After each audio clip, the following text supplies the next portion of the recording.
اللہ الرحمن الرحیم۔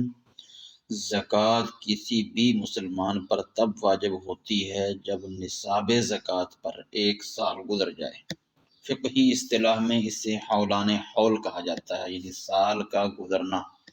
حول سال کو کہتے ہیں اور حولان کا معنی ہوتا ہے گزرنا۔ زکوٰۃ کے نصاب کا جس دن کوئی شخص مالک ہوتا ہے تو اسلامی سال کے اسی دن وہ صاحب نصاب سمجھا جاتا ہے، یعنی اگر کوئی یکم محرم کو مالک نصاب ہوا تو صاحب نصاب سمجھا جائے گا، لیکن اسی دن اس پر زکوٰۃ لازم نہیں ہوتی۔ زکوٰۃ اس پر تب لازم ہوگی جب اس پر پورا قمری سال گزر جائے۔ یہ بات ذہن میں رکھے، قمری سال کا اعتبار ہوگا، دوسرا انگریزی عیسوی سال کا اعتبار نہیں ہوگا۔ تو پورا قمری اسلامی سال جب گزر جائے گا تو اس وقت زکوٰۃ امام لازم ہوگی۔ مثلا ایک شخص اگر محرم الحرام کی 1 تاریخ کو صاحب نصاب ہوا تو اگلے سال جب 1 محرم آئے گا تو 1 محرم کے دن اس پر زکوٰۃ لازم ہوگی۔ اور یہاں یہ بات بھی ذہن نشین رہے کہ سال کے اختتام پر جتنا بھی نصاب ہوگا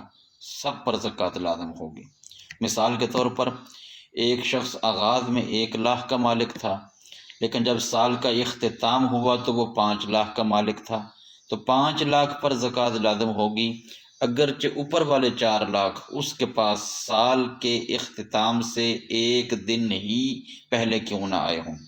ایسے ہی اگر سال کے آغاز میں وہ 5 لاکھ کا مالک تھا لیکن اختتام ہوا تو 1 لاکھ کا مالک تھا، تو 1 لاکھ پر ہی زکوٰۃ ہوگی۔ یعنی ہر صورت میں اختتام کا اعتبار ہوگا، اختتام میں سال جب ختم ہوا ہے تو اس وقت اس کے پاس کتنا مال ہے۔ زکوٰۃ میں سال کا اعتبار کیسے ہوتا ہے، اس حوالے سے اکثر لوگ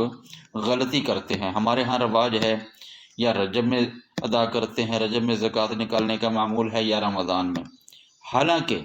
ان کا مالی سال کسی اور دن ختم ہو رہا ہوتا ہے۔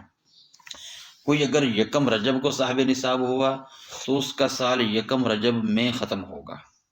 اگر کوئی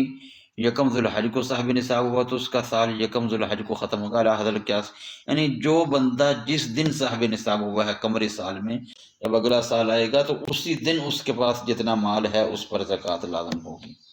لیکن اگر آپ نے زکوٰۃ رمضان میں نکالی تو آپ نے بہت بڑی غلطی کی۔ اس اعتبار سے غلطی کی، نہیں رمضان کی فضیلت کے اعتبار سے الگ ایک بات ہے، وہ آگے میں انشاءاللہ ڈسکس کروں گا، لیکن اگر رمضان سے حساب لگا لیا تو یہ بہت بڑی غلطی ہے، کیونکہ آپ کا مالی سال 1 ذوالحج کو مکمل ہو گیا تھا یا 1 محرم کو مکمل ہو گیا تھا یا کوئی اور دن تھا، آپ نے رمضان میں اپنی زکوٰۃ کا حساب لگا کر یہ غلطی کی کہ 8 ماہ کو، اگر مثال کے طور پر 1 ذوالحج کو آپ پر زکوٰۃ لازم ہے تو پھر گویا کہ آپ نے 8 ماہ کو پچھلے مالی سال میں جوڑ دیا، تو گویا آپ نے جانے یا انجانے میں بے ایمانی کی اور 8 ماہ کی زکوٰۃ آپ نے مار دی۔ آپ نے حساب لگانا تھا 1 ذوالحج کو، آپ نے 1 ذوالحج کو نہیں لگایا، آپ نے جا کر لگایا حساب رمضان میں، تو یہ جو 8 ماہ ہیں گویا کہ آپ نے ان 8 ماہ کی زکوٰۃ کھا لی۔ آپ کو حساب 1 ذوالحج سے لگانا پڑے گا اور اسی اعتبار سے زکوٰۃ ادا کرنی پڑے گی۔ ایک مثال میں نے دی ہے، کسی کا اور بھی مالی سال ہو سکتا ہے، اور ایسا بھی ہو سکتا ہے کہ 1 ذوالحجہ کے اعتبار سے آپ پر 4 لاکھ زکوٰۃ بنتی ہو۔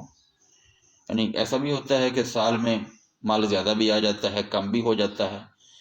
اور رمضان میں آپ نے حساب لیا اور رمضان میں 1 لاکھ ہو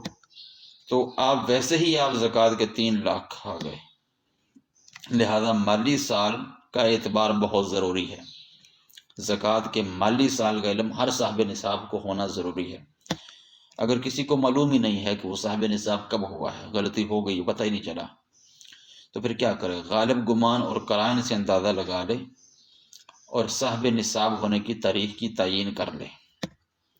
بھی اندازہ لگا لے میں اس وقت نصاب کا مالک ہوا تھا، اور پھر جتنے سال بنتے ہوں اس کی زکوٰۃ ادا کرے، اور احتیاطاً کچھ زیادہ رقم ہی زکوٰۃ میں ادا کرے، کیونکہ زیادہ میں حرج نہیں ہے، کیونکہ جو زیادہ ہوگی وہ نفلی صدقہ میں بدل جائے گا، لیکن اگر کم ہوئی تو گناہ گار ہوگا۔ آگے بات وہ جو پیچھے میں نے بیان کیا تھا کہ اگر کوئی رمضان میں دینا چاہتا ہے اگر کوئی رمضان المبارک کی فضیلت لینا چاہتا ہے تو اس کا طریقہ یہ ہے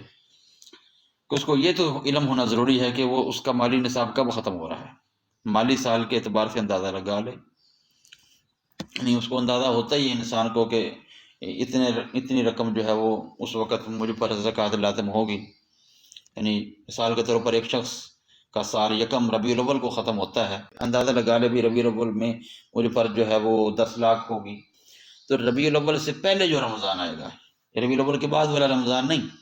ربیع الاول سے پہلے جو رمضان آئے گا، یعنی مالی سال ختم ہونے سے پہلے جو رمضان آئے گا اس میں وہ ادا کر دے، اور پھر جب دوبارہ وہ دن آئے،